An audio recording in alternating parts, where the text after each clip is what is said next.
ખરેખર તો જેટલા ફોર્મ ભરાય બધાને એડમિશન મળવું જોઈએ.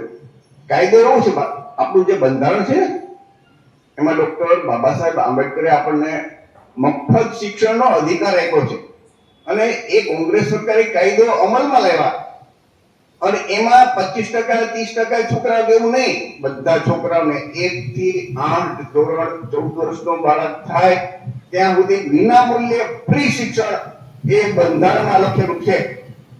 આઝાદીના 78 વર્ષ થયા, હજી તમને કે મને કે આપણા સમાજના બાળકોને એ નથી લાભ મળતો અને છતાં 30 વર્ષથી તમે એક સરકાર ચલાવી રાખો છો. કેટલા બુદ્ધિશાળી છો તમે વિચારજો. શા માટે? જે અધિકાર છે બંધારણમાં.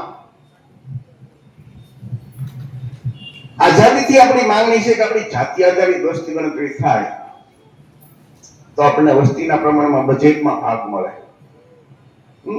તામિલનાડુમાં થયું, બિહારમાં જાતિ આધારિત વસ્તી ગણતરી, તેલંગાણામાં થઈ. આપણે ગુજરાત સરકાર ભાજપની 30 વર્ષથી શાસન કરે, જાતિ આધારિત વસ્તી ગણતરી નથી કરાવતી. જો વસ્તી ગણતરી કરાવે તો ખબર પડે કે કોળીની કેટલી વસ્તી, કુંભારની, વાણિયાની, બ્રાહ્મણની, કેટલાની, કોની, બધી. એમાંય તે જે આપણને લાભ મળે છે એ ઓબીસી ના નામે મળે છે, બક્ષીપંથના નામે મળે, સામાજિક અને શૈક્ષણિક રીતે પછાત વર્ગના નામે મળે, જેને અંગ્રેજીમાં એસસીબીસી અથવા તો શેડ્યુલ કાસ્ટ કે શેડ્યુલ ટ્રાઇબ આના નામે મળે છે. તો તમે બેઠા છો અહીંયા, એ બધા એસસી છો, ઓબીસી છો કે એસટી છો? તમારામાંથી તમને બધાને ખબર હશે.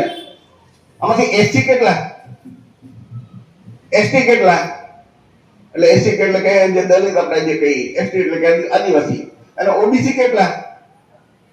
બધા ઓબીસી છે, બધા. આપણો કોળી સમાજ એ કોળીના નામે લાભ મળતા નથી. ઓબીસી ની અંદર ગુજરાતમાં 146 જ્ઞાતિ આવે. હવે જો જાતિ આધારિત વસ્તી ગણતરી થાય ને તો આપણી સંખ્યા લગભગ જ્યાં જ્યાં ગણતરી થઈ ત્યાં 60 થી 65% વસ્તી આવી ઓબીસી. તો આપણે અહીંયા 60 થી 65% આપણી વસ્તી મળી જાય, થઈ જાય. તો તમે જો તો 30 વર્ષથી આપણો એક વખત ઓબીસી નો મુખ્યમંત્રી બન્યો છે તો કે ના, કોળીનો તો બન્યો જ નથી, કોળીનો નથી બન્યો. આપણે ઓબીસી માં જ આવીએ. એસસી એટલે કે દલિત એનો બન્યો છે તો કે ના. આદિવાસી નો મુખ્યમંત્રી બન્યો છે કે ના. તો આ ત્રણ સમાજ છે એની વસ્તી 85% થાય અને છતાં મુખ્યમંત્રી કોનો બને? બ્રાહ્મણવાળી, ટૂંકમાં સવર્ણનો. બરાબર? બ્રાહ્મણવાળી કે કણબી કે ના. તો આપણે શરમ ન આવી તો કે જે લોકો આપણી સૌથી વધારે ઓબીસી ની અંદર કોળી સમાજની વસ્તી કેટલી? 35 થી 40%. આટલી મોટી વસ્તી અને છતાં જો ગુજરાતમાં આપણો મુખ્યમંત્રી ન બનતો હોય અને છતાં આપણે એને મત આપતા હોય તો આપણે કેટલા મંદ બુદ્ધિના છીએ એ તમે વિચારજો. સમાન માન એવું કઈ છે જ નહીં આપણા. શા માટે? મંડળ પંચ નો પૂરો અમલ થયો અત્યાર સુધીમાં, ખાલી 2 ભલામણ, બાકીની બધી બાકી છે, નથી અમલ કરતી સરકાર. બક્ષીપંથની ઓબીસી ની વસ્તી મેં તમને કીધું કે આંકડા જાતિ આધારિત નથી કરાવતા, પણ જો કરાવશે તો લગભગ 60 થી 65% ની વચ્ચે કદાચ વધી જાય ગુજરાતમાં. આપણને ફક્ત 27% આરક્ષણ મળે. એટલે કે 100 જણા હોય તો આપણે 65 જણા છીએ આપણે ઓબીસી. આપણે 100 જણાના 100 રોટલા હોય તો આપણને 65 રોટલા આપણા ભાગના આપણને મળવા જોઈએ. દલિત અને આદિવાસી એને એના ભાગના રોટલા મળે છે 22% કે 23%. તો 23 રોટલા 23 જણા છે તેને આપી દે છે. ઓબીસી ના 65 લોકો છે એને રોટલા કેટલા મળે? 27. તો ઓબીસી તો ભૂખ્યો રહેવાનો. તો એ વધારાના રોટલા કોણ ખાઈ જાય? આ સવર્ણો. બરોબર? 30 વર્ષથી આમ નામ હાલે છે, છતાં તમારામાંથી ઘણા બધા ભણેલા હશે. હા, વખત હોય એવો ઓછા લગભગ. તો તમારામાં બેઠામાંથી ગ્રેજ્યુએટ કેટલા? કોલેજ 4 વર્ષ થઈ ગયા હોય 2 જણા. 12મું ધોરણ પાસ કર્યું હોય એટલા કેટલા? અચ્છા 10મું ધોરણ પાસ કે 10મું 10 નાપાસ સુધીના કેટલા? તો ઘણા બધા. તો આમાં તો ખરેખર તો જોયું તો ભણતરની જરૂર નથી. આ તો સમજણની વાત છે. હા, અભણ માણસ હોય એને તમે એમ કહો કે અભણ માણસને 4 છોકરા હોય તો એના બાપા ભાગ પાડે ત્યાં બધાને હરખો ભાગ મળે કે નહીં? એક છોકરાને હાવ અભણ છે એને એમ કે તું અભણ છે એટલે તારો ઓછો ભાગ, તો એ તરત વાંધો કરે કે નહીં? તો આપણે તો આપણો ભાગ આપણને મળતો જ નથી, છતાં 30 વર્ષથી એમના માર્ગ. વિચાર કરજો કેટલા બુદ્ધિશાળી લોકો આપણે. તમારે વિચારવાનું છે. હું કહું તો તમે માની નહીં લેતા. એવું થાય કે આ ચીમનભાઈ ખોટું કહે. નહીં, તમે વિચારો. મારે તમને વિચારતા કરવા છે. કેમ કે બુદ્ધિ તો બધામાં છે. બંધારણમાં છોકરો છે આવું કોઈ બોલતો નથી, કોઈ સમજાવતું નથી. તમને આવી કોઈ વાત જ નહીં કરે. મેં અહીંયા જે તમને વાત કરું છું એવી વાત કોઈ કરશે જ નહીં. આપણે આઝાદીથી માંગણી છે કે દરેક બાળકને, એમાં જાતિ વાતીનો કોઈ નહીં, સવર્ણ હોય કે એસટી હોય કે એસટી હોય કે ઓબીસી, બધા બાળકોને એક સમાન શિક્ષણ અને ફ્રી. ગમે એટલું ભણે. આ લોકો અબજો રૂપિયા અમરી સભા સરઘસ એની રેલી તમે જોવો તો કેવા પ્લેટમાં ધુમાડા કરે આપણા ટેક્સના પૈસા. એ બધું બંધ કરે અને શિક્ષણ પાછળ વાપરે તો એક સમાન શિક્ષણ. જો કલેક્ટરનો છોકરો, ધારાસભ્યનો છોકરો કે મુખ્યમંત્રીનો છોકરો કે આપણો મજૂરી કરતો, બધાને એક સરખું. પછી ગમે શાળા હશે એમાં કઈ વાંધો નહીં આવે. અત્યારે આપણે આરટી નું બધું શા માટે સારી શાળામાં જવા માટે આપણે મહેનત કરતા હોય કે ભાઈ સરકારી શાળાનું શિક્ષણ આવું જુદું હોય, ઓલા પણ જુદું હોય, તો આપણું બાળક તો પાછળ રહી જાય. પછી જયારે નોકરીની સ્પર્ધા કરવાની પરીક્ષા દેવા જાય ત્યારે આપણો છોકરો પાછળ રહી જાય કે આપણો દીકરો દીકરી. તો એ આપણી આઝાદીથી માંગણી છે કે બધાને એક સમાન અને ફ્રી શિક્ષણ આ સરકાર નથી આપતી, છતાં આપણે એને ચૂંટી મૂકીએ છીએ. કેમ કે આપણે બુદ્ધિશાળી લોકો છીએ. આરોગ્ય સેવા એ આપણે કહીએ કે બધાને એક સરખી મળવી જોઈએ, એ નથી મળતી. આ દેશની અંદર છે ને શાસન કરે ને એ ધારાસભા સંસદ. હમણાં તો આપણે કોર્પોરેશનની ઇલેક્શન ગયું નગરપાલિકાની, બરોબર છે. એને આવું બધું નક્કી નથી કરવાનું, એમાં ગમે છૂટાય કાંઈ વાંધો નહીં. એ લોકોની સેવા જ કરવાની છે 5 વર્ષ, અને એના કાયદા નથી બનાવવાના. રોડ નળ ગટરના એના કામ કરવાના. એ કાયદો ન બનાવે. કાયદા કોણ બનાવે? ધારાસભા સંસદ. તો ધારાસભાના સંસદમાં જે લોકો આ નથી આપતા, આ ભલે તમે કોર્પોરેટર કે કઈ વાંધો નહીં, પણ સંસદ વખતે કે ધારાસભા વખતે આપણું મગજ જાગવું જોઈએ કે ભાઈ આટલું તો નથી આવ્યું, પણ છતાં આપણે એને ચૂંટીએ તો આપણી જેવો કોઈ મૂર્ખ નહીં. હું એને વાત જ નથી કાઢતો એ લોકોનો, એ તો એના ફાયદા માટે વિચારે. આપણે આપણું વિચારવું જોઈએ ને. તો ધારાસભા સંસદમાં આપણા ધારાસભ્યો કે સંસદ સભ્યો જાય ખરા, પણ આપણા માટે બોલી માટે. શા માટે? કે કઈ પક્ષના નામે ચૂંટાણા પક્ષ કે એટલું એ બોલે. અમે ધારાસભ્યોની સાથે વાત કરેલી છે રૂબરૂ, અહીંયા આપણે સાક્ષી છે કે અમે અહીંયા વાત કરી આવી. તો એમ કહેશ કે ખરેખર અમે નથી બોલી શકતા, અમે બોલીએ તો અમને ઠપકો મળે, બીજી કોઈ તમારી ટિકિટ કપાઈ જાય. તો આવા મજબૂર, જેમ કે મજબૂત ધારાસભ્યોને આપણે મજબૂત નથી, મજબૂરને આપણે ચૂંટીને મોકલીએ છીએ. તો એ પક્ષના નામે ચૂંટાય છે, સીધી વાત છે. તમે માનો કે કોઈ પણ ચૂંટાઈ જાય એને અપક્ષ ઉપર આખું ચૂંટાઈ જાય એવી કોઈ નામ શક્તિ નથી હોતી. એ પાર્ટીના નામે ચૂંટાઈ જાય છે. એ લોકો પાસે અબજો રૂપિયા છે, બધું કરે એટલે ચૂંટાઈ જાય. તો એ તો આપણા માટે બોલવાના નથી. જાગવાનું કોને છે? આપણે મતદારો. આપણે મતદાર છીએ. આપણને કોઈને કઈ 5 રૂપિયા મળતા નથી, બરોબર છે. આપણે જે જગ્યાએ અને આપણે માનો કે આ બધી વસ્તુ આપણને અન્યાય કોઈ થાય તો અન્યાય છે એના માટે આપણે જઈ ગયા કોર્ટમાં જઈ કે અમને અન્યાય થાય છે, અમારી 65% વસ્તી અને છતાં અમને 27% આરક્ષણ મળે, અને આપણે કોર્ટમાં જઈ તો સુપ્રીમ કોર્ટ અને હાઈકોર્ટ આના માટે એ નિર્ણય આપીએ કે અહીં ભાવનગરની કોર્ટ આપીએ કે નહીં. સુપ્રીમ કોર્ટ અને હાઈકોર્ટમાં એની જે જજ નિમે છે ને એની પરીક્ષા નથી લેવાતી.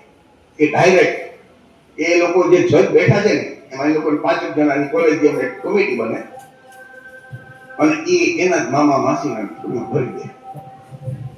તો એ જજ છે આપણા જેટલા ચુકાદા આપણે કેસ કરીએ ને તો આપણી વિરુદ્ધમાં ચુકાદા આપે કે ત્યાં એકલા ઈ બેઠા. સુપ્રીમ કોર્ટ કે હાઈકોર્ટમાં આપણે ગુજરાતમાં આપણે 35% વસ્તી સુપ્રીમ કોર્ટ કે હાઈકોર્ટમાં એક કોળીનો જજ બન્યો છે તો કે નથી બન્યો. આ જે બધી યોજનાઓ છે એનો અમલીકરણ કે એનો અમલ થાય કે નહીં એના માટે અધિકારીઓ આ ધારાસભ્યો ખાલી એમ કે આમ કરવાનું કામ બધું અધિકારીઓ કરે. ડીએસપી આ બધા એને જ કોઈ કરવાનું. હવે ત્યાં આપણી સંખ્યા છે તો કે ના ક્યાંય નથી. આની વિરુદ્ધ લોકોમાં આવી માહિતી આપે લોકોને દરરોજ એમ કે ભાઈ તમને આટલું નથી મળતું આટલો તમને અન્યાય કરે તો એનું એ કામ કરવાનું છાપાનું ટેલિવિઝનનું ટીવીનું. તો ટીવી અને છાપા એના માલિક બધા બ્રાહ્મણો. એટલે એ લોકો શું કર્યું એ રસ્તો બંધ કરી દીધો. એ તો એમ જ કહે કે તમારે ભજન કરવાના કીર્તન કરવાનું રામ મંદિર બનાવી દીધું એટલે રામની પૂજા કરવાની આવા આપણને દીધા ત્યાં તેલ પીવા એનું કરવા એટલે રામ મંદિર બનાવી દીધું એટલે બસ બસ. તો આપણા લોકો એમ કે ના ના બરોબર રામ મંદિર તો બનાવી દીધું એની વાત નથી. આપણા એટલા બધા બુદ્ધિસ્ટ આપણા હક અધિકાર વિશે વિચારવાનું જ નહીં. રાજ્યસભાનો સભ્ય કે રાજ્યપાલની નિમણૂક થાય ત્યાં અનામત નથી. આ તો અનામત હોય ને તો આપણા લોકો એ લોકો થોડા ઘણા 70% લેવા પડે. જ્યાં અનામત નથી ત્યાં તો લેતા જ નથી. ભાગ્ય તો કે કઈ અધોગત હોય તો એને લઈ લે. તમે જો તો 65% વસ્તી માનો કે ઓછામાં ઓછી તમામ 50% કરો કે 2 અધિકારી હોય ને કે 2 પોલીસ વાળા હોય તેમાંથી એક તો આપણો ઓબીસી નો હોવો જોઈએ. 5 પીએસઆઈ છે 6 છે તેમાંથી 3 આપણા હોવો જોઈએ છે. કલેક્ટર માનો કે અધિકારી ક્લાસમાં અધિકારી હોય તો 2 માંથી એક તો આપણો જ હોવો જોઈએ. દર બીજો માણસ આપણો હોવો જોઈએ મિનિમમ. વધારે હોઈ શકે ઓછામાં ઓછો આવો તો દર બીજો તો આપણો જ હોવો જોઈએ. તમને જોવા નહીં મળે. એનું કારણ કે બંધારણમાં આવી બધી જોગવાઈ છે ડોક્ટર બાબા સાહેબ આંબેડકરે કરી છે પરંતુ સરકાર એનો અમલ નથી કરતી. તો સરકાર કોણ બેઠી છે 30 વર્ષથી ગુજરાતમાં? ભારતીય જનતા પાર્ટી. તમે બધાને તો ભાજપ સિવાય બીજું શાસન તમે જોયું જ નથી. કેમ કે એનું શું કારણ એ મને નથી સમજાતું કે પરિવર્તન કેમ નહીં કરવાનું? લોકશાહીનો મતલબ કઈ ખરો? દર 5 વર્ષે હિસાબ માંગવો જોઈએ કે ભાઈ તમે આટલો આટલો. આપણે તો હું રોડ નળ ગટરની વાત કરે. આ બંધારણમાં હક અને અધિકારની વાત જ નહીં કરે. ભાઈ આપણે કઈ વધારે ફોર્મ ભરે આપણે ફોર્મ ભરીને કરશો શું? 1000 ને મળવાનું છે એડમિશન. બાકીના તો રખડવાના છે હેરાન થવાના છે. તમે જોયું તો એક ફોર્મ ભરવામાં તમારે કેટલા દિવસ નીકળે બરોબર? ત્યાં પાડે બધા ફોર્મ લેવા જવા કાગળ કટાવવા દાખલો કટાવવા દીકરો કટાવવા. હવે જેમ નથી મળ્યું એની દશા કેવી વિચાર કરજો. કેટલી મહેનત કરી ગઈ ને પાણીમાં બધી ખાલી 1000 નથી મળ્યું 4000 નથી મળ્યું. તો જોગવાઈ કઈ બંધારણમાં એવી છે કે બધાને મળવું જોઈએ એડમિશન. કોઈ કહેતો નથી. તમારા બાળકો અમારા એડમિશન લીધું સારું ભણશે પછી એમ કે સારી નોકરી મળશે એવી આશા હોય તમને. તો આપણી 60 થી 65% વસ્તી હોય તો 60 થી 65% અનામત હોય તો આપણી એટલી નોકરી વધારે મળે. એ લોકોએ શું કર્યું 27% જ આપે. એટલે ગમે એટલી મહેનત કરો આપણા ક્લાસમાં કોચિંગ ક્લાસમાં મોકલીએ પણ કોઈ 27 નોકરી વધવાની નથી. આપણે એના માટે કેમ નથી મહેનત કરતા કે અમારી 65 નોકરી થવી જોઈએ અને 65 નો આપો તમે બીજું કોઈ તમને મત નહીં આપીએ તો કે ના એ તો ક્યાં મને એવી બુદ્ધિ જ નથી. અમારા માટે તો મંદિર છે એટલે બસ બસ. બીજું 27% નો આપવી પડે એના માટે એ લોકો પેતરા કર્યા કે જેટલી સરકારી નોકરી હતી એનું ખાનગીકરણ કરી નાખો કોન્ટ્રાક્ટ પદ્ધતિ અપનાવી. તમે જોયું તો અત્યારે ગુજરાત સરકારમાં કાયમી કરતા કોન્ટ્રાક્ટ પદ્ધતિ વાળા વધારે છે. નર્સ તમે જો તો પેલા સરકારી નોકરી હોય તો એની બિલ 40,000 50,000 પગાર હોય અને કોન્ટ્રાક્ટમાં એ લોકો રાખી લે સર્ટીમાં 8-10,000 આપે. આવી રીતે આપણું શોષણ કરે. બીજું ખાનગીકરણ કરી નાખે સરકારી નોકરીનું. કોઈ કોન્ટ્રાક્ટર બધા તમે જોજો, એક કે આપણા ઓબીસી ના, કોળીના કે દલિત કે આદિવાસી ને નહીં, બધા એના મામામાંથી ના. તો સરકારની યાર એ લોકો મિલીભગત કરે કે દર મહિને એ લોકો કરોડો રૂપિયા કમાય. એ લોકોને મહિને 18,000, 16,000, 17,000 મળતા હોય ને, એક ક્લાર્ક કે વ્યક્તિ દીઠ ચૂકવે કેટલા? 10,000 કે 12,000. વિચાર કરજો, અલગભાઈ કહેશ કે 20,000 આપે છે, આપે કેટલા? 8-10,000 આપે, તો બાકીના બધા ખાઈ જાય. બરોબર? એ પૈસા ક્યાં વાપરે? આ ચૂંટણીમાં આવી રીતે એ લોકો ફંડ આપે કે નહીં કે ભાઈ વ્યવસ્થા આમ નામ રહેવી જોઈએ. તો એ તો એ કરવાના છે, એનો વાંક નથી કાઢવાનો. હું એમ કહું છું, વાંક એનો છે જ નહીં. સરકાર બ્રાહ્મણવાળી એક છે, એટલે એ લોકોનું મહત્વ સ્થાન ઉપર બધા બેઠા છે. એની સ્થાપના તમે જો તો એનું હાઈકમાન્ડ છે, તો એના ફાયદા માટે કામ કરે. સવાલ આપણો છે કે આપણે એને સમર્થન આપીએ છીએ, મત આપીએ છીએ એટલે ચૂંટાય છે. તો ભૂલ તો આપણી કહેવાય કે નહીં કહેવાય? વિચારજો તમે.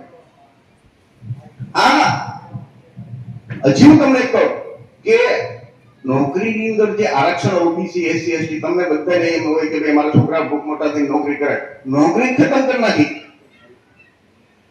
છોકરાઓ અહીંયા અમે પોલીસની પરીક્ષા હોય ને, તલાટીની પરીક્ષા, આપણે અહીંયા રહેવાની વ્યવસ્થા કરીએ છીએ. અને લગભગ 10,000 સીટ હોય ને, તો 10 લાખ લોકો ભરે. આ ઓવરઓલ તમારા અડધો ઓબીસી ના ગણીએ તો દર કોઈ એક છોકરાને નોકરી મળવાની છે. બાકીના બધા મહેનત કરશે ખૂબ, 99 તો નથી મળવાની. તો જેટલી સરકારી અનાજ આવી બધું છે એ ખાનગીકરણ કરતા જાય, આપણી નોકરી ખતમ કરે.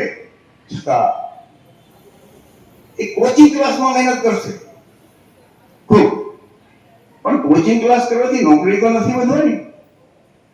માનો કે 80% એનું મેરિટ અટકતું હોય તો કદાચ 85, 90, 95 અટકશે, પણ નોકરી તો વધવાની નથી. આ વસ્તુ સમજવાની છે આપણે. એ લોકોએ શું કર્યું?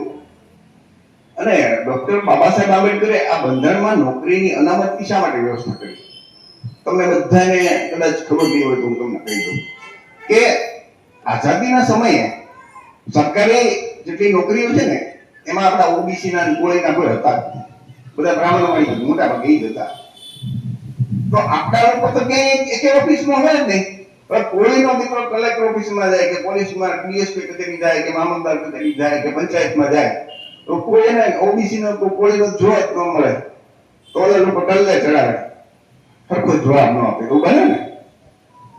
એટલે બાબા સાહેબે આ વ્યવસ્થા કરી કે ભાઈ આ લોકોને વસ્તીના પ્રમાણમાં એની નોકરી મળવી જોઈએ.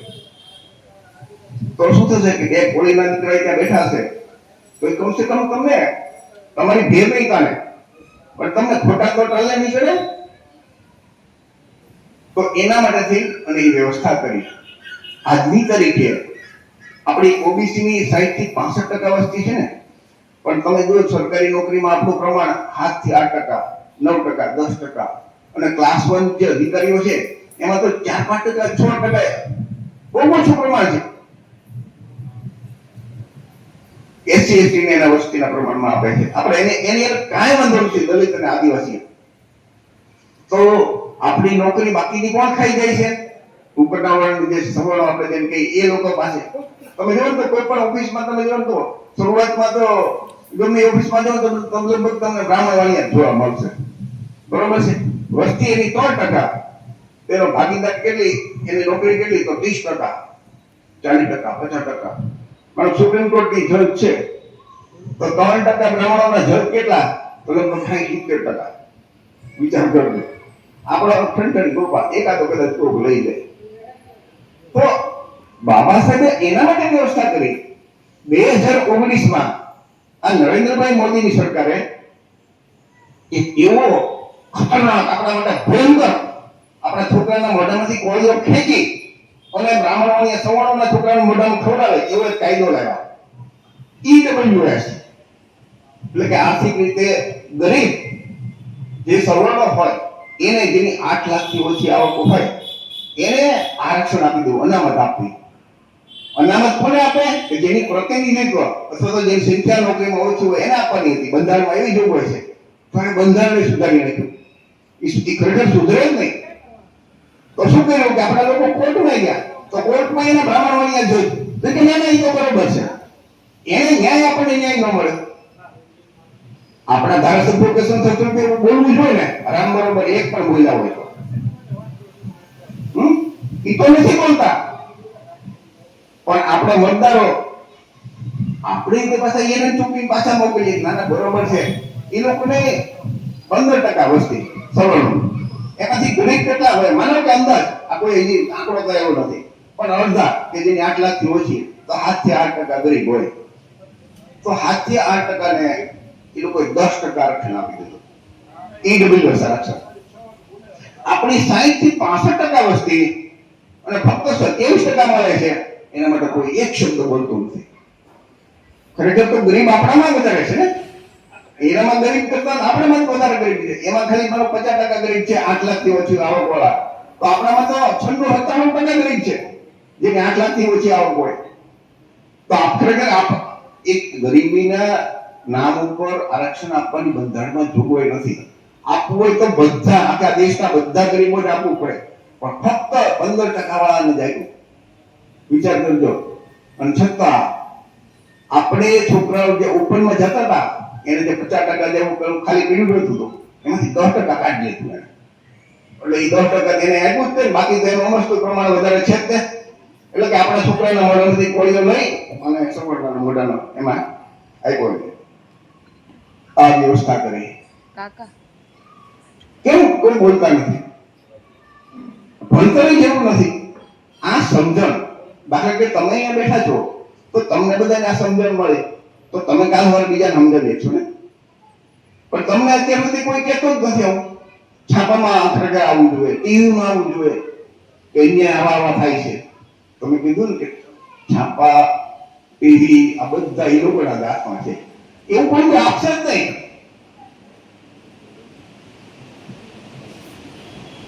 બંધારણમાં લીધું છે કે જે ગરીબી છે ને આર્થિક, કે દેશની અંદર એટલી બધી આર્થિક અસમાનતા ન હોવી જોઈએ. દેશના અમુક ભાગ ખૂબ ગરીબ અને અમુક એટલા બધા પૈસાદાર છે કે છોકરા લગ્ન થાય તો 10,000 કરોડ રૂપિયા ખર્ચે. અને આપણે એ બધું ગરીબ. તો બંધારણમાં બાબા સાહેબ લખીને ગયા કે આર્થિક રીતે સમાનતા આવવી જોઈએ. એના માટે કોઈ કાયદો બનાવતા જ નથી. વિચાર કરજો. મૌખિક ઇન્ટરવ્યુ આ લોકો હજી એક આપણા જે એસસી એસટી ઓબીસી છોકરા હોય ને એને કાઢવા માટે એ લોકો મૌખિક ઇન્ટરવ્યુમાં આપણને માર્ક ઓછા આપે. જે ખાસ કરીને જે ઊંચી પોસ્ટ છે, જીપીએસસી જે ક્લાસ 1 નથી કરી કે ક્લાસ 2 ની નથી કરી, એની અંદર આપણા લોકો બહુ કાપી નાખે. તો એ આપણા ધારાસભ્યો કે સંસદ સભ્યો એના માટે એક શબ્દ બોલતા નથી. આ તો છાપામાં એક વખત આવી ગયું છે કે જે પછાત વર્ગોનું ઈડબ્લ્યુએસ નું નિગમ છે ને એનું બજેટ વધારે. 15% વાળાનું એમાં ગરીબ 7 થી 8%, એટલે 7 થી 8% વાળાના જે નિગમ બન્યું એનું બજેટ વધારે અને આપણા 85% વાળાનું બજેટ ઓછું. વિચાર કરજો. કેમ કે ગુજરાતમાં 30 વર્ષથી ભાજપની સરકાર છે તો એ સવર્ણો માટે કામ કરે. પણ આપણે વિચારવાનું છે કે આપણે મત આપવા જઈએ છીએ ત્યારે કોને મત આપીએ છીએ? આપણે કેવા બુદ્ધિશાળી છીએ કે ડફોળ છીએ એ આપણે નક્કી કરવાનું. શા માટે અન્યાય સહન કરવું પડે? આપણા બાળકોને આરટીઆઈ ફોર્મ ભરવાની જરૂર જ ન પડે. બંધારણનો અમલ કરે, બધાને ફ્રી એક સમાન શિક્ષણ. આવી બધી જફામાં કેમ પડવાની જરૂર છે? એસસી અને એસટી જે દલિત અને આદિવાસી છે એના છોકરાઓને ફ્રી શિફ્ટ કાર્ડ. મારો 8મા સુધી તમારો છોકરો ભણ્યો પણ પછી ચાચા ખર્ચા છે મોટા, તો એ લોકોને ફ્રી શિફ્ટ કાર્ડ મળે એટલે એના છોકરાને ફી ભરવી પડે નહીં. આપણી માંગણી છે વર્ષોથી કે ભાઈ ઓબીસી ના છોકરાઓને ફ્રી શિફ્ટ કાર્ડ મળવું જોઈએ. આપણી તો પહેલેથી એ જ માંગણી છે કે બધા માટે શિક્ષણ ફ્રી કરી નાખવું. સવાલો ઓબીસી એસસી બધા આપણે કોઈનો કઈ વાંધો નથી, પણ માનવી નથી કરતા. તો એસસી એસટી ની જેમ ઓબીસી માટે તે ફ્રી શિફ્ટ કાર્ડ કરો નથી કરતા. છતાં આપણે મત કોને આપીએ? એને જ આપીએ. કેમ કે આપણે લોકો બુદ્ધિશાળી છીએ. જેટલી સરકારી બોર્ડ, નિગમ કે યુનિવર્સિટી છે એના વીસી હોય ને વાઇસ ચાન્સલેટર, તો એ બધા મોટા ભાગના એના હાથમાં જ હોય છે. આપણું ક્યાંય હોતું જ નથી. અમુક વસ્તુ એવી હોય કે કદાચ તમારું ભણતર ઓછું હોય, તમને એ ખબર ન પડે, એનું હું જવા દઉં છું. પણ આવા ઘણા બધા મુદ્દા છે અને એ આપણે લોકો જાગૃત નથી. આ લોકોએ એક હમણાં શરૂ કર્યું કે અમુક મોટા મોટા મંદિરો છે ને, એમાં પૂજારીની નિમણૂક અને સરકાર એનો ટૂંકમાં એમાંથી પગાર આપે, ટ્રસ્ટમાંથી સરકાર પગાર આપે. 65,000 રૂપિયા મહિને પગારથી શરૂઆત થઈ. તો કે બધા બ્રાહ્મણ. વિચાર કરો એલા ભાઈ, કેમ આપણે ઓબીસી એસસી એસટી ને મળવું જોઈએ ને? અમે પૂજારી થશું. પૂજારી કરવાનું ક્યાં આપણે તૂટી જવાનું છે? તો કે નહીં, જ્યાં એમ એવું એના બાપનું અને મારું તારું અહીંયા. આ વ્યવસ્થા એ લોકો કરે છે, છતાં આપણે જાણતા નથી. આ તો માનો સરકારી શાળા આગળ જતા ખાનગી યુનિવર્સિટી છે, એમાં આપણા માટે ફ્રી શિક્ષણની બંધારણમાં સુધારો કરવાની જોગવાઈ કરી.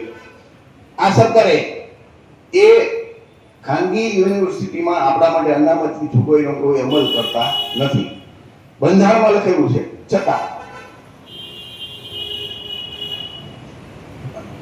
આ બધું મને અહીંયા થાય તો આપણે લોકો જાગતા કેમ નથી? તો એ લોકો આપણે છેતરે કેવી રીતે? તો કે જો બીજો કોઈ પક્ષ આવશે ને તો મુસ્લિમો રાજ કરશે, હિન્દુ મુસલમાન, રામ મંદિર, એ લોકો તો જય શ્રી રામ બોલશે. શું બોલશે? તમે એ તો ક્યાંક કહેશો ને કે અમે આને જરા કે જય શ્રી રામ, રામ મંદિર તો બનાવી દીધું છે. રામ મંદિર બનાવવા માટે અયોધ્યા એ વર્ષોથી એની લડાઈ હાલતી હતી. એ ચાલશે.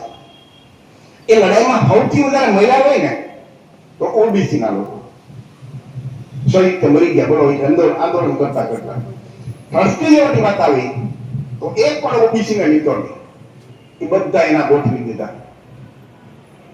આપણા લોકો એવી અક્કલ જ નથી કે જમવાનું જમવાનું કૂટવાનું ભરવું. આપણા લોકો કૂટવામાં જ હોય. આપણા બાપ દાદા કઈ ગયા છે આજથી 65 વર્ષ પહેલા. આપણે જે સંસ્થામાં બેઠા છીએ એના સ્થાપક નારાયણભાઈ હરિભાઈ બારૈયા. આપણું બોર્ડ છે ને એ બાજુ રાખી ઊભું કરે, તું એનો ફોટો લઈ છે અહીંયા આમ પકડી રાખો, આ બધું સામે રાખો. અને પેલા આ છેલ્લો ફોટો છે ને નારાયણભાઈ હરિભાઈ બારૈયા, આ બાડીના સ્થાપક. જુનાગઢ ભવના આપણી જે કોળી સમાજની જગ્યા છે ને એના સ્થાપક. સિંધુનગર બોર્ડિંગ આપણી એના સ્થાપક. અને મારી બા ના બાપા એટલે મારા આતા થાય. આ એનો સ્ટેચ્યુ ગામે પુતળું છે ને એ મારા બાના મંગુબેન લક્ષ્મણ કહેવાય કંટાળિયા, એ મારા બાના હસ્તે એનું ઉદ્ઘાટન થયું. એ નારાયણ દાદા. પછી વચ્ચે છે એ મૂળજીભાઈ ગોહિલ બરામાં. અત્યારે ખબર હોય એના છોકરાનો છોકરો છે એમડી ઓળખતા હોય તો એમડી ગોહિલ. પછી છેલ્લા છે બચ્ચુભાઈ કામર, આમ કરતા પહેલા આવે એ બચ્ચુભાઈ કામર વડવાના હતા. એમણે આ 3 વડવાઓ આજથી 65 વર્ષ પહેલા એક પુસ્તક લખ્યું. એ પુસ્તકનો ફોટો જો સામે છે પહેલો કે ભારતની પ્રાચીન પ્રજા કોળી કોમનો ઐતિહાસિક પરિચય. એ પુસ્તકમાં એમણે લખ્યું છે, એ સંદેશ છે આખા કોળી સમાજને એને આપ્યો કે આપ જે કોળી વંશના છો તે વંશની મર્યાદા રાખવી હોય અને એના ઉપર કલંકનો દાગ ન લાગવા દેવો હોય તો ભગવાન બુદ્ધના ઉપદેશ અનુસાર જીવન જીવો. આપ સૌ જાણો છો કે આપણા જીવનનો કોઈ ઠેકાણો નથી. ખબર નથી કે મોતના મુખમાં આજે જશું કે કાલે. એટલે જે કાંઈ પૂર્ણ કામ કરવાનું હોય તે આજથી જ શરૂ કરવું જોઈએ. મૂકી દે તું તારો બોર્ડ. એટલે કે આપણા ઓળવાઓ કહી ગયા છે કોળી સમાજના સંદેશ. એ સમયે સૌરાષ્ટ્ર રાજ્ય હતું. એટલે સૌરાષ્ટ્રના આગેવાન હતા 3 જણા કે ભાઈ આપણે ભગવાન બુદ્ધના ઉપદેશ અનુસાર જીવન જીવવાનું છે. આપણામાંથી કેટલા બુદ્ધ ધર્મ કે ભગવાન બુદ્ધના ઉપદેશ પ્રમાણે જીવન જીવતા તમારામાંથી છે કોઈ? કોઈ નથી. એક ભાઈ છે કોઈ સરસ મજાનો એક ભાઈ હાથ કર્યો ઊંચો, એને અભિનંદન. અમે અહીંયા જે બેઠા છીએ અમે બધા ભગવાન બુદ્ધના ઉપદેશ પ્રમાણે જીવન જીવીએ છીએ. એમાં શું થાય કે જન્મથી મરણ સુધીના કર્મકાંડ નીકળી જાય, વચ્ચેથી આ ભામણ નીકળી જાય, આપણે જે લૂંટે છે ને જન્મથી મરણ કર્મકાંડમાં એ બધું નહીં હોય. આખી બુકમાં તમે વાંચો તો એને કીધું કે આપણો મૂળ ધર્મ બૌદ્ધ ધર્મ છે, એમાં માનવતા છે, સમાનતા છે, કોઈ ઊંચ નથી, જાતિ વ્યવસ્થા નથી.